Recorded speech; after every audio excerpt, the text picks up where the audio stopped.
Los pecados ocultos, mejor dicho, grandes secretos que nunca se han revelado, ¿también es una esclavitud? Bien. ¿Qué es un pecado? Cabalísticamente es una transgresión a la Torá. Ese es un pecado, técnicamente hablando, desde la Cabalá. Entonces, una acción, una palabra contraria a la Torá, es decir, contraria a la ley del amor y la unidad que uno haga contra su prójimo, genera una energía negativa. Esa energía negativa recibe el nombre de pecado. Es una energía densa que afecta nuestra conciencia. Es como una gran energía negativa que va cubriendo nuestro sistema energético. En este caso podemos decir que va cubriendo nuestro árbol de la vida. ¿Es una esclavitud? Claro, es una esclavitud si es que uno es controlado por esa energía. La transgresión en sí misma es eso, una transgresión, un pecado. Pecado es una palabra más usada por la tradición religiosa, a veces uno como que no le gusta mucho esa palabra, pero bueno, esa es la palabra. Pero si quieren pueden llamarla transgresión. Una transgresión genera, como digo, esta energía, pero si uno hace este procedimiento que se llama teshuvá, que es arrepentimiento, pedir perdón y comprometerse a no volver a hacerlo, bueno, esa energía se disipa. Tú limpias, por eso la teshuvá es como una gran limpieza. Entonces, en ese sentido, no estarías esclavo, no es una esclavitud.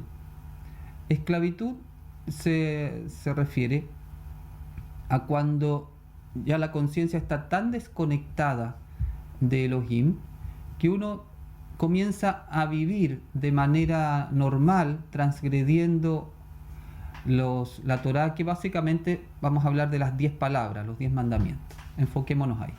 Una persona, por ejemplo, no sé, que vive codiciando los bienes ajenos, vive con envidia, vive robando, o vive trabajando mal su sexualidad, etc. Entonces, claro, está yendo contra el camino propuesto por Elohim, y si esa persona no tiene la fuerza espiritual para salir de ahí, supongamos que una persona, no sé, es muy débil sexualmente hablando, entonces tiende a tener una sexualidad desordenada, uno dice, está esclavo en ese sentido. Esa transgresión o esa energía negativa que lo impulsa hacia allá, en ese momento es superior a las fuerzas espirituales de esa persona.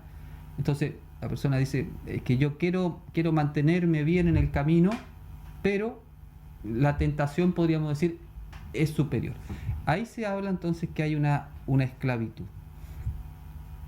Y esa es la esclavitud, justamente en términos místicos, a la cual viene el Mesías a liberar. La esclavitud de esa transgresión. Entonces habría que ver en qué estado de conciencia está la persona, cuánta fuerza espiritual tiene la persona para poder hacer su teshuvá o no. Y una vez que uno puede hacer su teshuvá, pero a veces todavía puede ser más fuerte la influencia del ego y vuelve a caer, ¿cierto?, en lo mismo. Bien, tiene que volver a hacer su teshuvá hasta que en algún momento la fuerza espiritual de la persona, producto de sus meditaciones, sus oraciones, su estudio, su forma de vida, va teniendo una fuerza espiritual más grande hasta que finalmente logra tener dominio sobre su cuerpo en ese aspecto, y entonces ya se libera de esa esclavitud. Relacionado con esa pregunta había otra. Dice, el aborto, la violación, el intento de homicidio, brujería que uno comete contra su prójimo, ¿también es estar en esclavitud? Sería similar, ¿cierto? Es Ahora, lo que se está planteando en esta pregunta es un poco más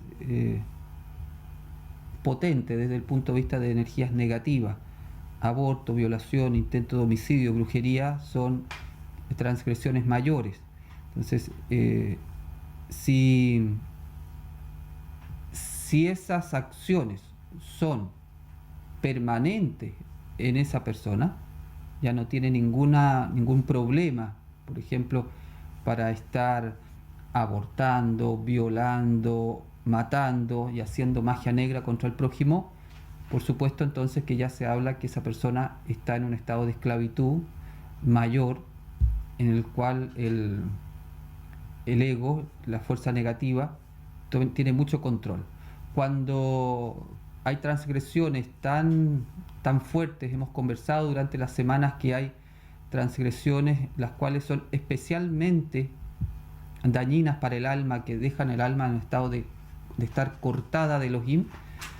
Cuando las transgresiones, por ejemplo, que cortan el alma, supongamos el asesinato, si una persona, asesina y ya eso no le genera ningún cargo de conciencia y sigue asesinando y asesinando y asesinando, entonces en algún momento esa alma llega a un estado que se llama de condenación, y eso es lo que se puede entender como un alma en estado de maldad. Cuando hacemos la meditación y enfocamos la luz sobre las personas que están en estado de maldad, se refiere entonces a que hay mucha energía negativa que se ha generado con acciones extremadamente dañinas para el alma, en la cual ya está cortada y está cortada a tal nivel que ya esa persona no tiene una conciencia del daño que le hace al prójimo, y por ejemplo el asesinato ya puede ser una forma natural de vivir esa persona. Entonces si hay algo o alguien que no le parece, bueno, la manda a matar, ¿cierto? O sencillamente lo mata, lo asesina sin ningún problema. Eso ya estaríamos hablando de un alma en estado de maldad. Y un alma en estado de maldad, aunque tenga aparentemente mucho poder en este mundo físico, recordemos que lo que se llama el Satán, la energía negativa, es el amo de este mundo. Entonces, una persona que ha cortado su alma de Elohim puede tener mucho poder en este mundo. Entonces, pensemos en un jefe de un cartel de narcotráfico que no tiene ningún problema para asesinar personas. A lo mejor tiene mucho poder de dinero, poder de gente que trabaja para él, o sea, asesinando gente. Bueno, es un poder de este mundo. Pero aunque tenga ese tremendo poder en este mundo, desde el punto de vista espiritual, esa alma está en un estado de condenación y de pequeñez, que esa persona ni siquiera puede vislumbrarlo. Y entonces ahí ya uno habla de almas que están en un estado de maldad, y uno hace los trabajos espirituales, de envíos de luz, de oración, porque en realidad lo que esas almas van a cosechar realmente es mucho sufrimiento. Es como se dice que es la multiplicación de todo el sufrimiento que han causado su prójimo, pero aumentado, en el sentido que al tener tanta conciencia de ese mal, eso lo va a atormentar a esa persona. Bien, entonces sí, también estaría en un estado de esclavitud. La maldad es un estado de esclavitud severo. Dice otra pregunta: ¿y si alguien produce una transgresión a la Torá, pero lo ignora? ¿Cómo se evalúa en esta situación?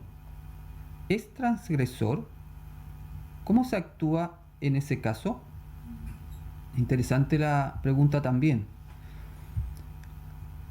La Torá, las 10 palabras, enfoquémonos ahí, es una forma de vivir que te mantiene sintonizado con Elohim. Dice, si alguien produce una transgresión a la Torah, vamos a pensar si alguien comete adulterio, por ejemplo, pero ignora que es una transgresión, aunque lo ignore, ha transgredido una ley del universo. Por ejemplo, un niño, un bebé, una guaguita que está gateando, se acerca a un balcón, pierde el equilibrio y se cae al vacío, desde un quinto piso. Esa guaguita, ese bebé, lo más probable es que muera, porque ha sido atraído por la ley de gravedad. Ese bebé no tenía ningún conocimiento de la ley de gravedad, no sabía nada de física, pero en su cuerpo esa ley física operó, porque es una ley del universo. Opera, actúa independientemente de quien se lance al vacío, ya sea consciente o inconscientemente. La ley universal opera de una manera sin una emocionalidad. Lo mismo pasa con la Torá. La Torá son leyes universales. Si uno se va en contra de esas leyes universales, aunque sea ignorante, va a tener una consecuencia negativa. Pero si la consecuencia va a ser mayor en términos negativos si una persona tiene conciencia. Si tiene, por ejemplo, tiene conciencia de que existen estas leyes, tiene conciencia que existe la Torá, tiene conciencia que lo que va a hacer no es correcto, que va a afectar su alma, que va a afectar su familia, que va a afectar la familia del prójimo, es consciente. Mientras más conciencia tiene una persona y transgrede la Torá, la consecuencia negativa es mayor. Entonces, en esta pregunta dice, se lo ignora. ¿Cómo se evalúa en esta situación? Se evalúa en el sentido que fue contra una ley universal, por lo tanto, ha generado una energía negativa. Como en este caso no hay una gran conciencia de lo que estaba haciendo, la consecuencia no es tan dura, podríamos decir, como alguien que tiene conciencia. Pero no queda libre en ese sentido. Hay una consecuencia negativa. ¿Es transgresor? Sí, es transgresor, desde la conciencia que lo hizo. ¿Y cómo se actúa en ese caso? Se actúa igual como si fuese una persona con gran conciencia y que aún así transgrede. Es decir, esa persona tiene que hacer su teshuvá, es decir, alguien lo va a tener que guiar y decirle, mira, lo que hiciste no está correcto, tienes que volver aquí a estos principios, tienes que arrepentirte de eso, tienes que pedir perdón a tu familia y tienes que reparar el daño que hiciste y tienes que comprometerte a no hacerlo más. Es decir, alguien que lo guíe en la teshuvá. Tiene que actuar también esa persona, aunque lo haya ignorado al principio. ¿Por qué? Porque la transgresión, como se fue contra una ley universal, se generó una energía negativa. La teshuvá no es para ponerse en la buena con Elohim, porque Elohim está enojado con él. Entonces, para que, así al modo del Dios pagano, para que ahora Dios no me castigue y no esté enojado conmigo, voy a hacer la teshuvá. No ese es el sentido.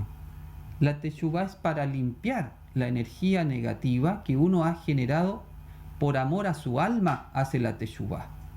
Uno se ha equivocado, ha generado una energía negativa que afecta a mi alma, afecta a mi felicidad, y yo tomo conciencia de eso y por amor a mí mismo hago esta teshuvá para limpiar esa energía negativa que he hecho. Entonces, por eso, aunque no haya tenido conciencia al principio, tiene que hacer su teshuvá para limpiar esa energía. De lo contrario, si esa persona que es ignorante no encuentra en su vida, en su camino, alguien que le haga ver eso, con Geburá y Gesed, pero alguien que le diga, mira, lo que hiciste estuvo mal, podría ser que en esa persona esa conducta se normalice.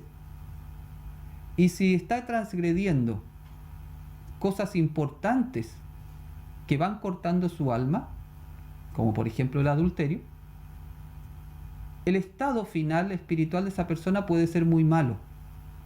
Por eso también es un acto de amor que cuando uno conoce a una persona que está actuando, dañando su alma, porque este tema de las 10 palabras no tiene que ver con una religión específica, es un programa cósmico que ha dado el Padre para que nuestra alma esté en un estado saludable, conectado con Él. Entonces, si uno ve que una persona está actuando de mala forma, su deber como discípulo de Yeshua es decirle, justamente para que esa persona no normalice esa conducta y vaya su alma estando cada vez más cargada de energía negativa, porque mientras más cargada está un alma de energía negativa, más le cuesta salir. Pongamos el ejemplo de una persona que ha sido muy desordenado sexualmente y entonces muchos años de su vida ha sido de esa forma.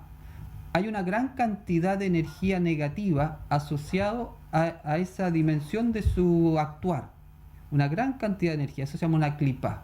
Entonces la persona quiere salir de ahí, pero es tanta la energía negativa que ha generado en ese aspecto que aunque tenga la intención vuelve a caer y vuelve a caer y vuelve a caer. Entonces por eso, como un acto de Gesed, cuando uno ve que una persona está repitiendo algo que va contra lo que el Padre ha establecido, uno por amor a esa persona le dice, oye, vas mal, vas a cosechar mal.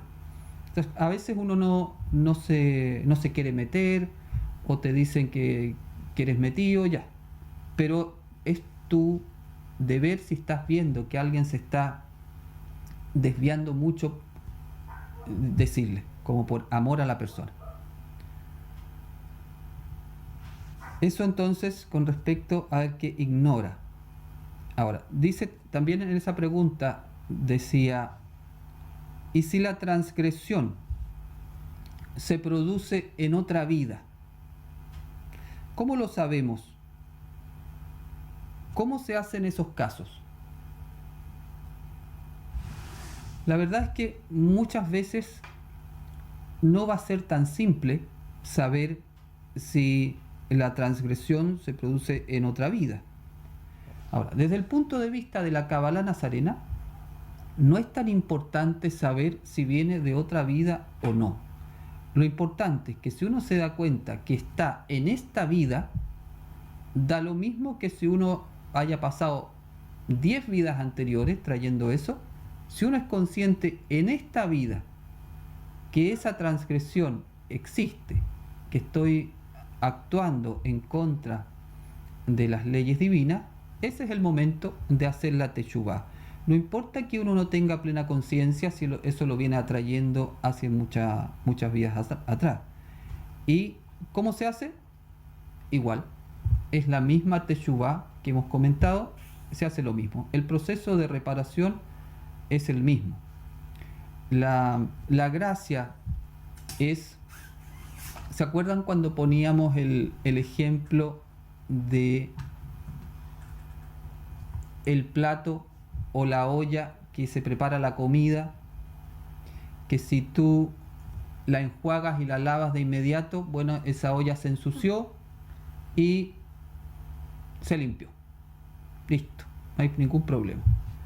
Pero si esa olla la dejaste con la comida, no le echaste ni siquiera agüita en la noche para soltarle las cosas, la dejaste 3 días las ollas ahí, el día que vas a lavar la olla, ¿cómo está? Está pegado todo, tiene que meterle la virutilla, ¿cierto? Y le cuesta mucho más que si la va a lavar de inmediato. es lo mismo con la teshuvá.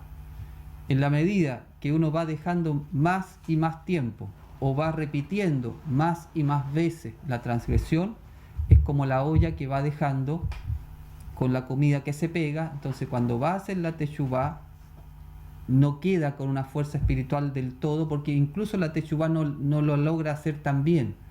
Entonces uno se puede desmotivar porque entonces vuelve a caer. Por eso lo más sano es cuando uno toma conciencia de que ha actuado de manera contraria a la enseñanza de Yeshua, es de inmediato hacer su teshuvá. Podríamos decir que es sano hacer todos los días una teshuvá o un repaso del día para ver si amerita en ese momento hacer una teshuvá, pedir perdón y reparar. Eso sería lo ideal, ¿cierto? Que nos acostáramos todas las noches con nuestra energía limpia, sin quedar con nada pendiente para el otro día.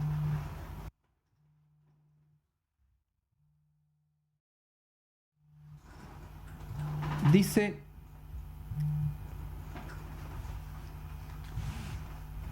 ¿qué pasa si no te piden perdón?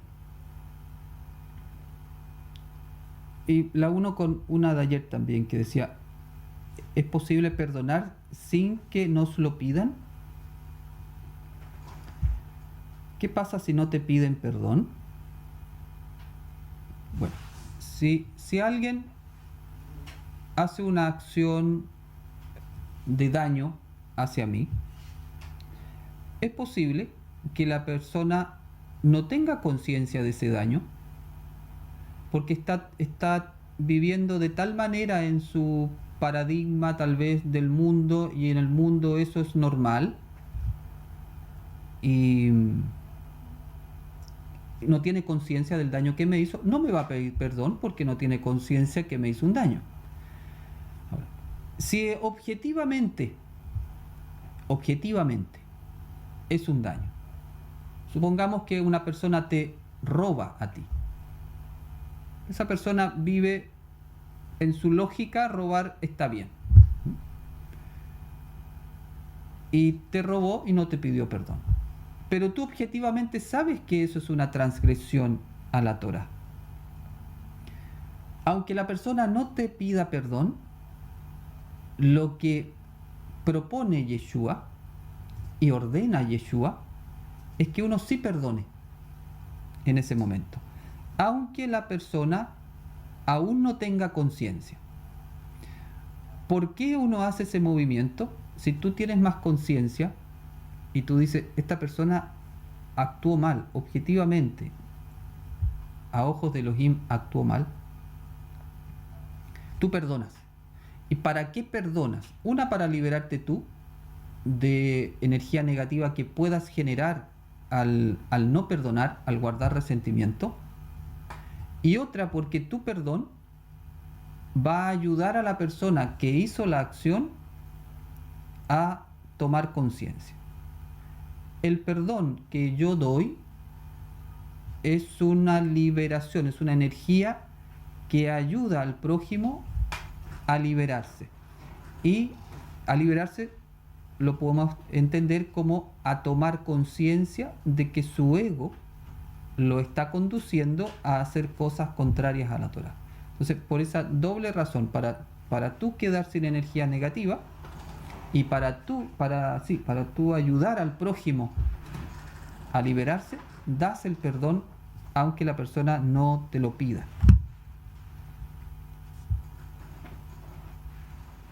Si perdono un error a un ser querido, pero vuelve a cometer el mismo error, y me siento defraudada y dolida, ¿eso es no haber perdonado verdaderamente?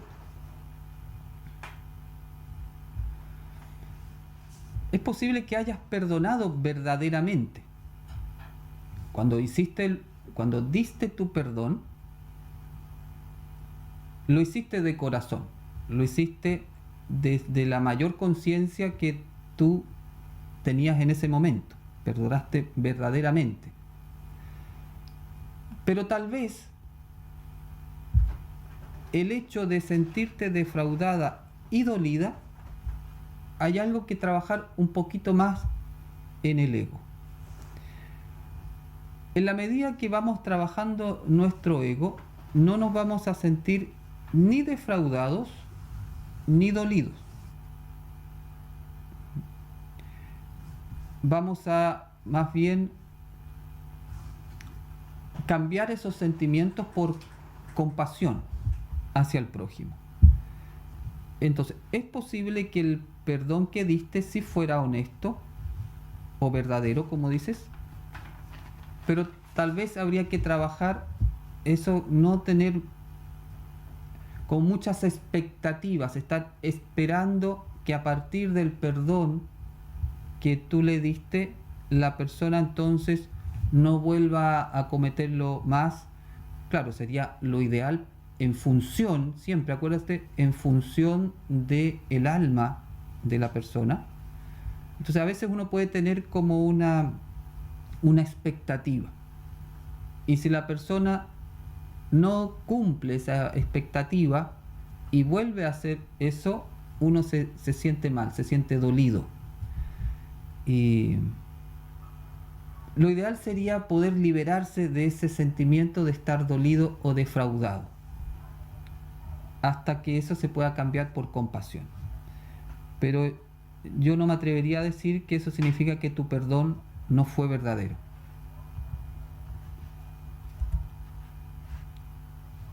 Dice,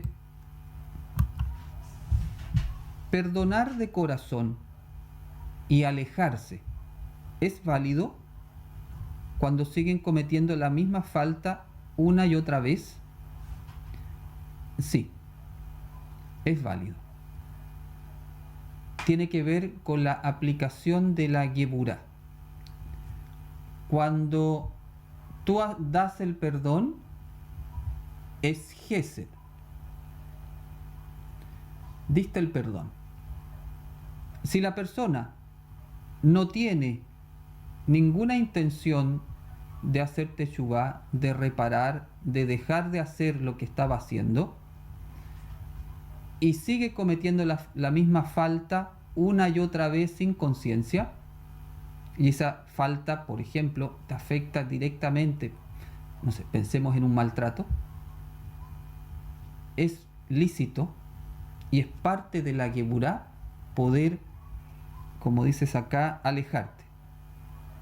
Y vuelvo a la idea que siempre no hay que confundir que alejarse físicamente, que es Geburá, la distancia física es un aspecto de la Geburá, de un límite, no significa distanciarte en términos de el amor al prójimo que tú le tienes a esa persona.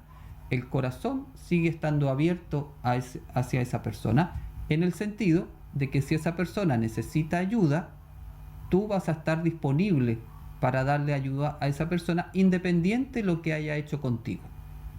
Ese es el camino nazareno.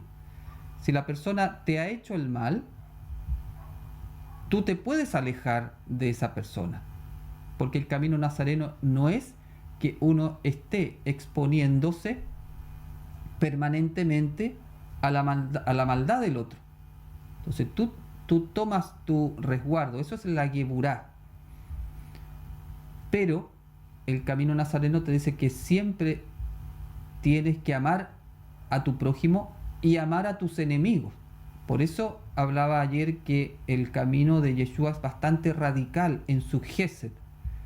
El Gesed de Yeshua no termina en mi familia o en mis amigos o en los de mi partido o en los de mi grupo. El Gesed de Yeshua termina en mis enemigos. Entonces, si hay un enemigo en este ejemplo que me está agrediendo permanentemente, yo lo perdono, tomo distancia y mantengo el corazón abierto hacia esa persona, por ejemplo, orando hacia esa persona y estando dispuesto a ayudarlo cuando lo requiera. Entonces, no se contraponen las dos cosas. ¿Podría definir lo de brujería en la Kabbalah?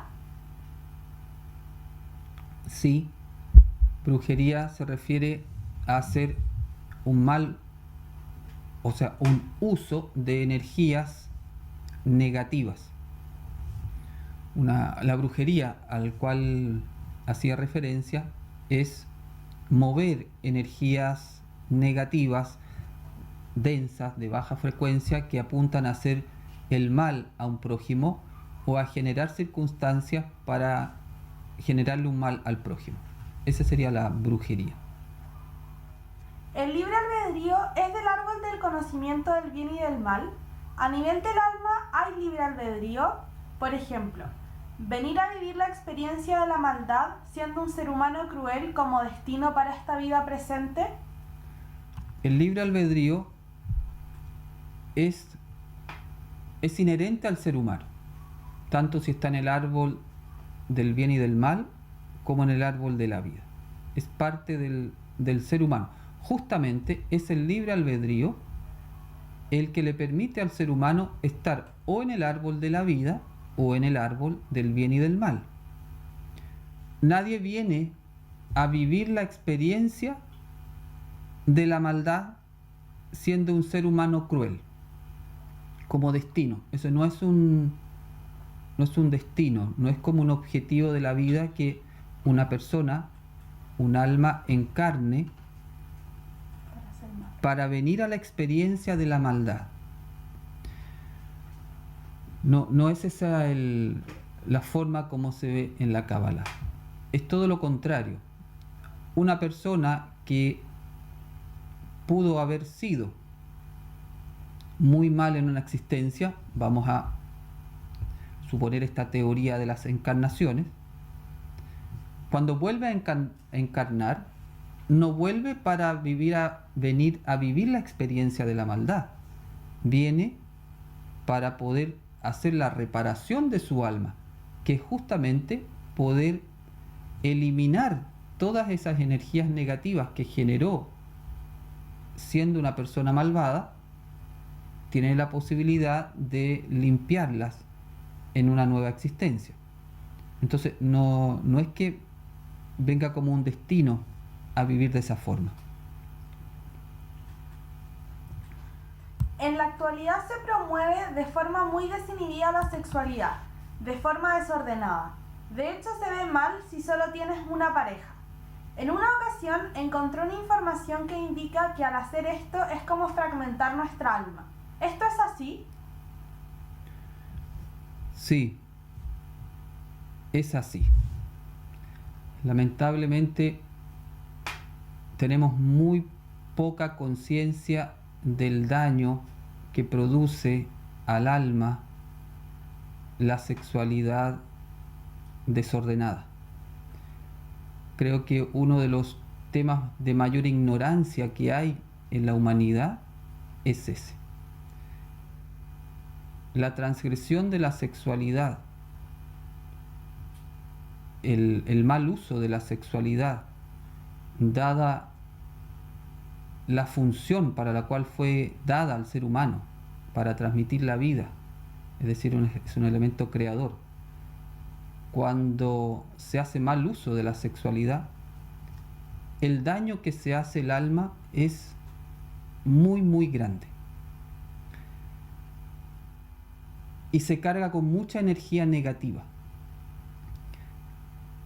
Cada vez que uno tiene una relación sexual egoísta, solo por placer, sin compromiso, sin amor, se va quedando con esa energía y se va quedando también con la energía de la otra persona. La promiscuidad, por ejemplo. Personas que tienen sexo por deporte todos los fines de semana o todos los días con alguien distinto, con estados de conciencia de personas de bajo nivel de conciencia, egoísmo. Uno va quedando, cada relación sexual va quedando contigo la energía de de esa persona. Cada vez que uno tiene relación sexual con una persona, quedas unido con esa persona. Eso, bueno, es un temazo este, ¿eh? Es como para dar realmente un seminario por el impacto que tiene en la evolución de la persona y en la evolución de la humanidad.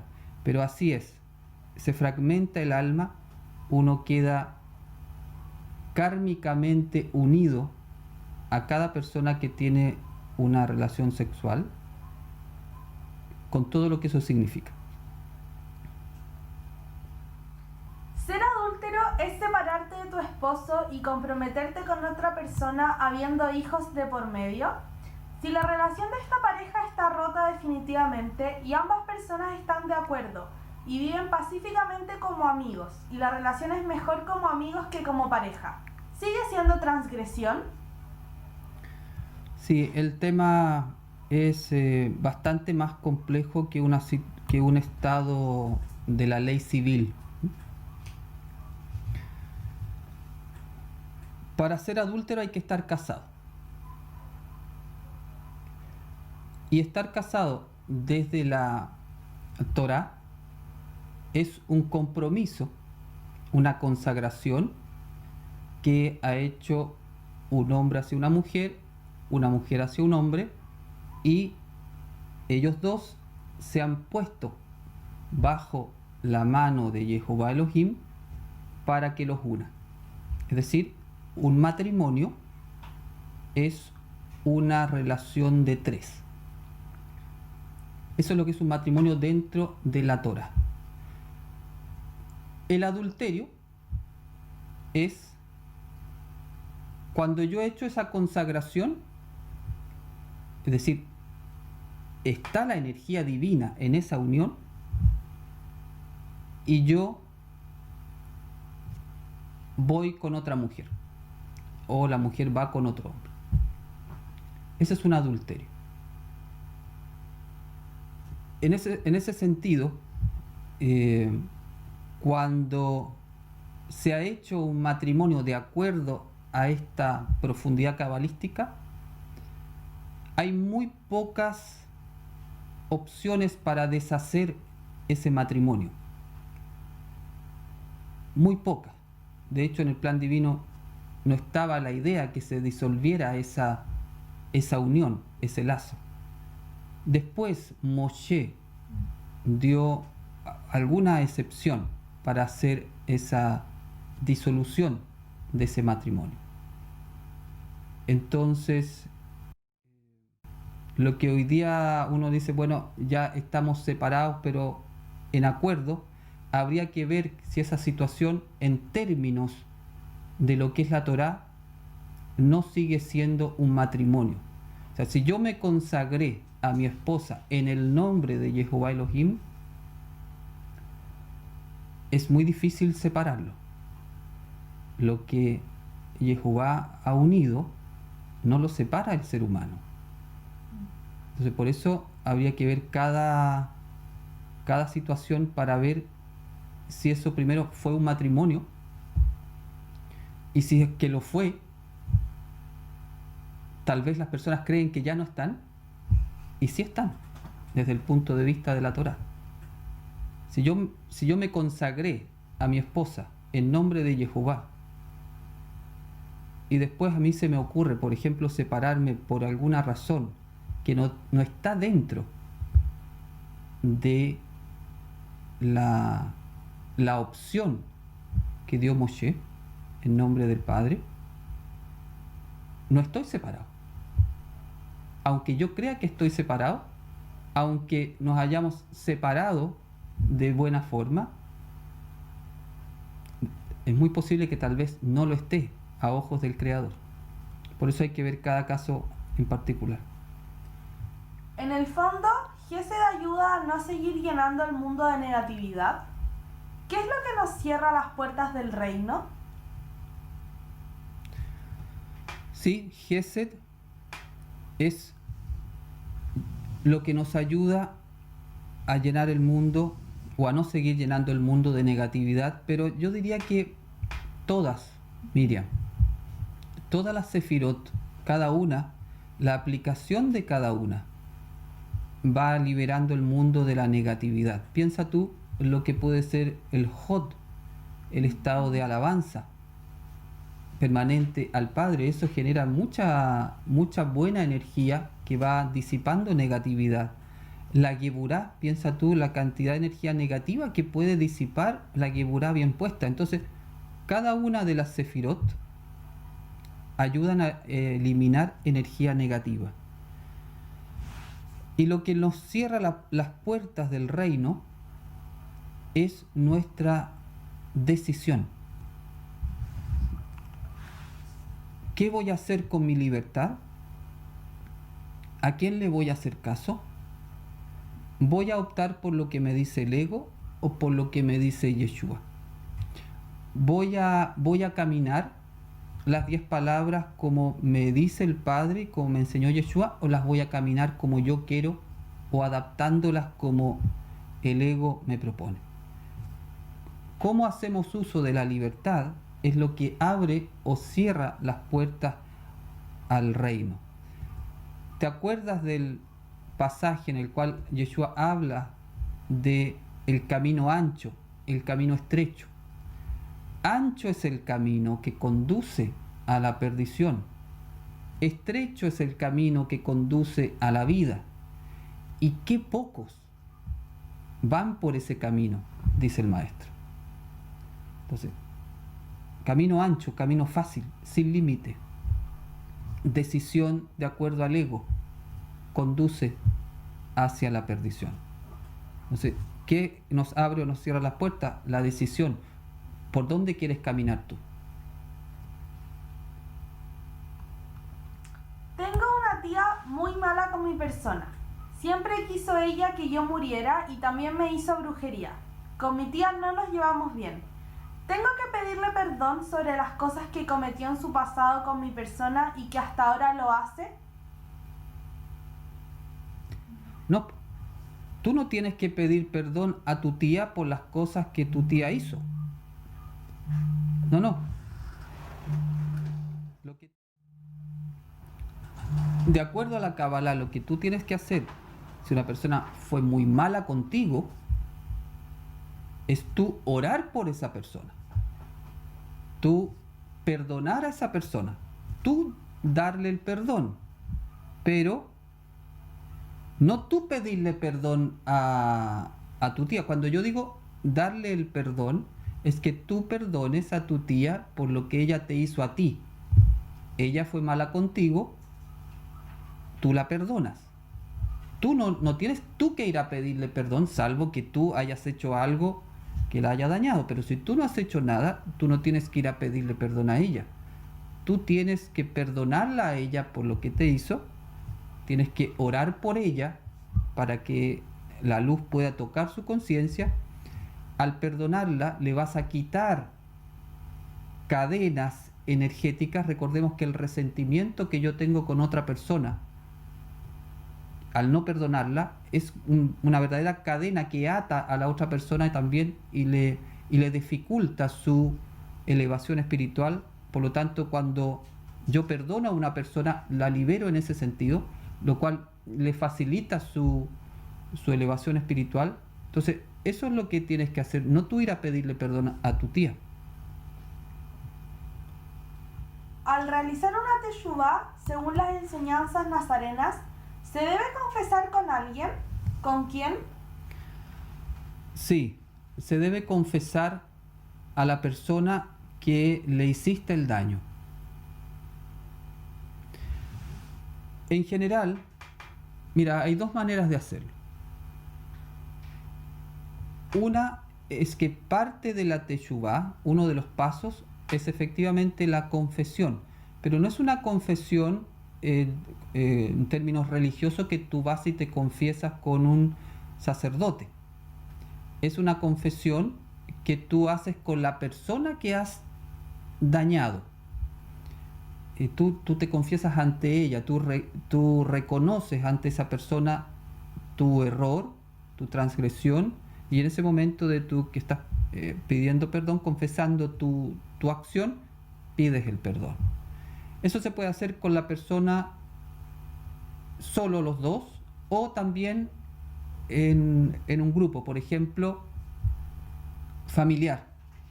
Si ese daño ha sido entre dos personas de una familia, pero que ha afectado a toda la familia, ahí se sugiere que esa confesión sea comunitaria.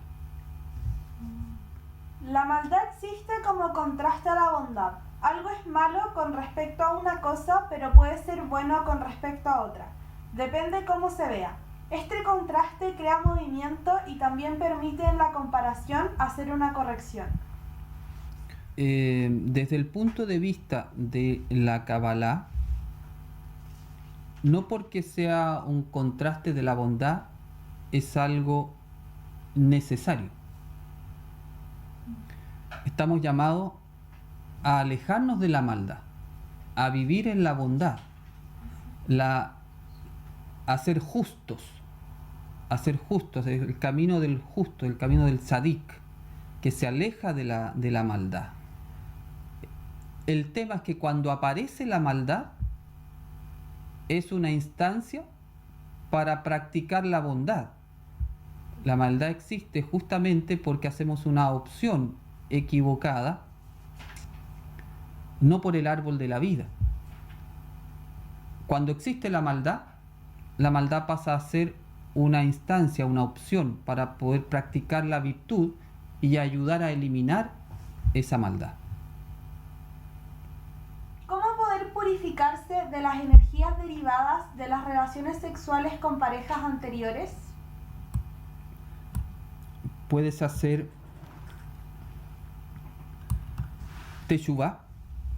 Si tú te diste cuenta que esas relaciones sexuales anteriores no habían sido movidas por una santidad sexual, no hiciste la sexualidad desde el árbol de la vida, puedes hacer una teshuvá enfocada con ese tema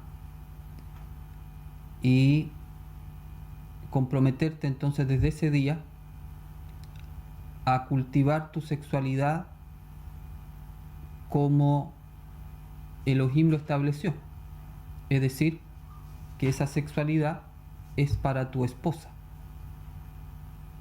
Si no tienes esposa, esperarás hasta que tengas una. Entonces, un divorcio de un matrimonio civil es que nunca se estuvo casada. Habría que ver cada caso. Claro. Si esas personas que se casaron de manera civil también hicieron un matrimonio, no estoy diciendo religioso, estoy diciendo si hubo una consagración. El matrimonio no pasa por la forma, no pasa por la religión, no pasa por el vestido, pasa por la consagración que se produce. La consagración, ¿qué es? Yo me entrego a ti, mujer, para hacerte feliz y para amarte toda la vida. Tu mujer te entregas a mí, hombre, para amarme toda la vida y para hacerme feliz. Y ese deseo que tenemos los dos, lo ponemos bajo la mano y la bendición de Jehová. Eso es un matrimonio desde el punto de vista de la Torah. Si un matrimonio civil hizo también eso, hizo esa acción, entonces está casado para el concepto de la Torah. Las enseñanzas sobre con la vara que mides serás medido es desde el nivel de conciencia de quien está observando el hecho. Claro, porque tú vas a medir desde el nivel de conciencia que tienes. Mientras más bajo es tu nivel de conciencia, con más dureza juzgas al prójimo. Tu vara es más dura. Mientras más alto es tu nivel de conciencia, con menos dureza juzgas al prójimo. Y de hecho, ni siquiera ya lo juzgas, porque sabes que ese juicio justo viene de Elohim. Entonces tu juicio es el de él. Entonces sí tiene que ver con el nivel de conciencia. Si yo cargo con las energías de mi esposo y él mantuvo otras relaciones, ¿cómo me libero de esas energías o no llegarían a mí? Llegan a ti, porque tú y tu esposo son uno. Si tú has tenido relaciones con tu esposo, ya son uno, se ha consumado el matrimonio espiritual y físico. Si tu esposo tiene relación con otra mujer, queda con esa energía. Y si después tiene relaciones contigo, quedas tú también con esa energía. ¿Cómo te liberas de eso?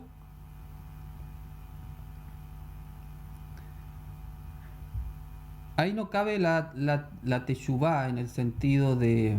porque tú no has hecho la transgresión. Pero ahí se requeriría una gran geburá de tu parte. No le está permitido a tu esposo ser infiel. Y si él no lo sabe, tú se lo tienes que recordar. No puedes tener relaciones con él sabiendo que él es infiel contigo.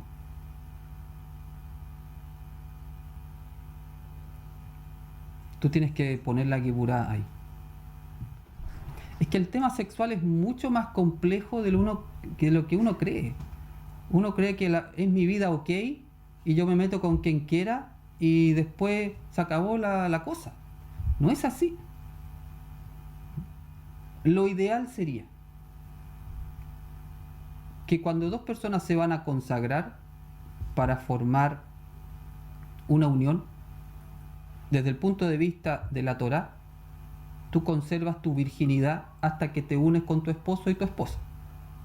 Porque la virginidad, o sea, la sexualidad es para ese momento. Pero si no es así,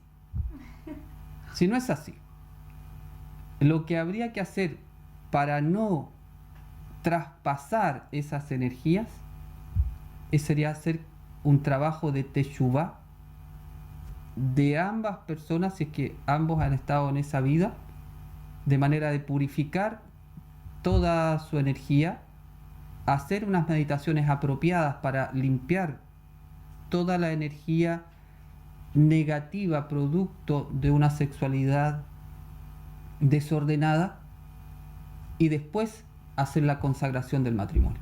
Entonces, de esa manera no se llevarían energías al matrimonio, energías negativas al matrimonio.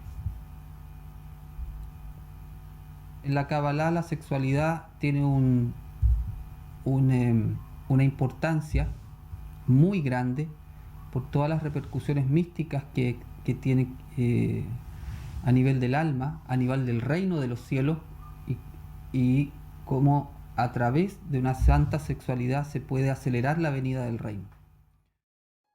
El trabajo de Kabbalah Yeshua se sostiene exclusivamente por las donaciones. Por eso quiero agradecer a todas las personas que sostienen con su ayuda este canal. Y quiero invitar también a todas las personas que valoran este trabajo y que les sirven estos videos, que puedan sumarse a apoyarnos con sus donaciones.